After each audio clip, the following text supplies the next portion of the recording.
For my part today, I'm thinking of my father, Jack, who died 10 years ago, and my mother, Anne, who just died on September 12th, the day after I started my internship here with you. Jack was a hard-drinking, wild Irishman who loved a good time.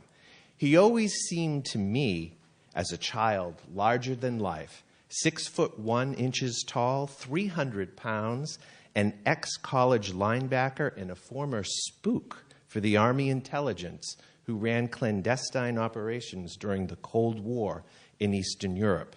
To say that we shared little in common would be an understatement. As a child, I was acutely aware that my father and I, if we had somehow been in the same class, in the same age, we would not have traveled in the same circles. I was not the type of kid that he would have hung around.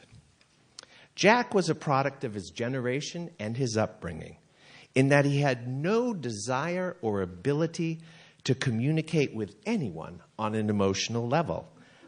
But I never doubted that he loved me. You see, Jack, who was generous to a fault, with him you had to watch what he did in order to divine what he might be feeling. So when I came out and he simply overcame his prejudices and accepted that I was gay and had a partner, I knew that he loved me. We never really did talk much about it.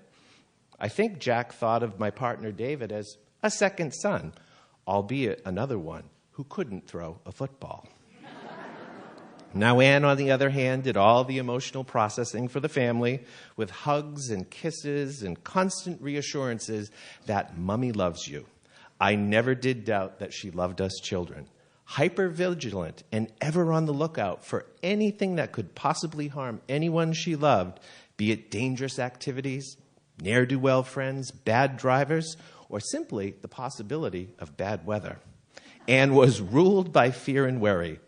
From Jack, I learned to love people I might not naturally befriend. From Anne, I learned the importance of letting people I do love know it all the time. I try to be more open in word and deed with those I love, and secretly, I'm relieved that my sister Peg, rather than me, inherited my mother's proclivity for excessive worry. Sometimes we have proof that the universe has a sense of irony, if not a sense of humor. I got my love of classical music from my father, who always wanted to be an organist while I didn't.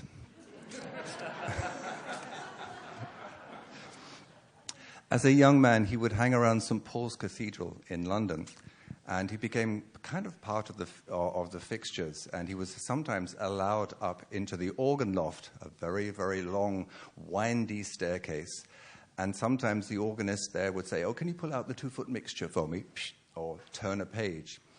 And one of my favorite stories about him is that one day he went up to the organ loft, and the person sitting on the organ bench was Ralph Vaughan Williams, the person that composed today's prelude.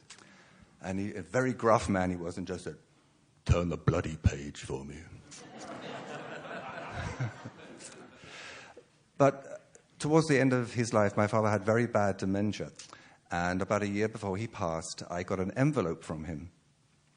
And inside was a piece of music that had been cut up into tiny pieces of paper.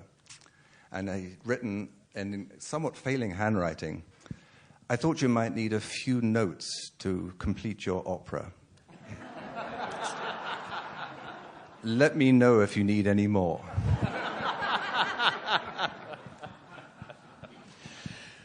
We gather here this morning to remember. Each of us here as individuals to remember loved ones who came before us, who touched our lives in some way with their own, be they friends, family members, ancestors long removed or recently passed. Our lives are built in no small way by the gifts left to us by others. Gifts that can be physical, yes. But more than that, the gifts that shape us are the intangible, hard-to-define ones left to us by each and every person who has touched our lives. Gifts like the patience learned from caring for an aging grandfather, or the opportunities made possible by a great-grandmother leaving her home country with just the clothes on her back to find work in a new and strange place. The love of music or fishing or embroidery passed down by a parent, or the artistic eye and steady hand passed down through a family of painters. And as a community, we remember the people who made possible this beautiful sanctuary, this loving community, this service, this place of peace. We remember those who sat where we are now, who found here a place worth preserving, supporting, and loving. Sometimes, though, what family members and friends leave us with is not something that is positive. Some legacies are things we struggle with or have to work to undo.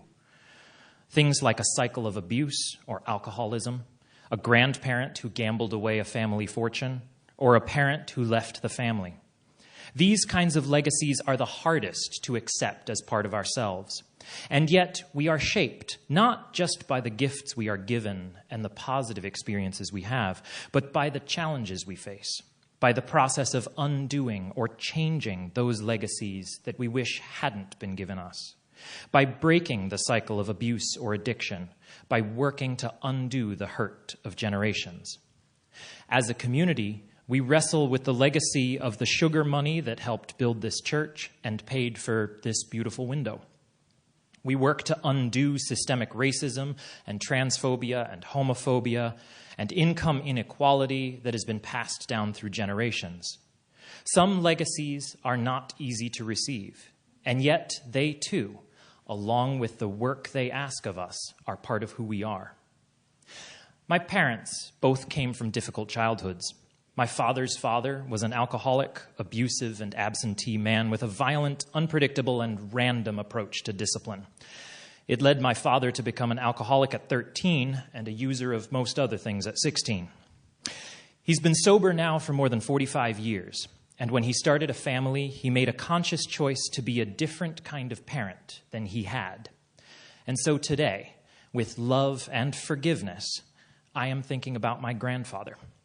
Not because I'm grateful for the childhood my father had, but because thanks to that, my father was the most loving, kind, and supportive parent he could possibly be. A requiem, or requiem mass, is also known as a mass for the dead, or in Latin, missa pro defunctis. It is a mass of the Catholic Church offered for the repose of the soul or souls of one or more people who have died, and is usually celebrated in the context of a funeral. And yet, the text used, both the Latin verses from the original Mass and the psalms and prayers that Rudder has added to this particular version, are some of the most beautiful, hopeful, forgiving, and loving things we could possibly say to one who has passed. Requiem aeternam, rest in peace, et lux perpetua luceat eis, and may perpetual light shine upon them. And so, for all the parents, grandparents, siblings, friends, children, and all others who we hold in our memory, we offer this requiem.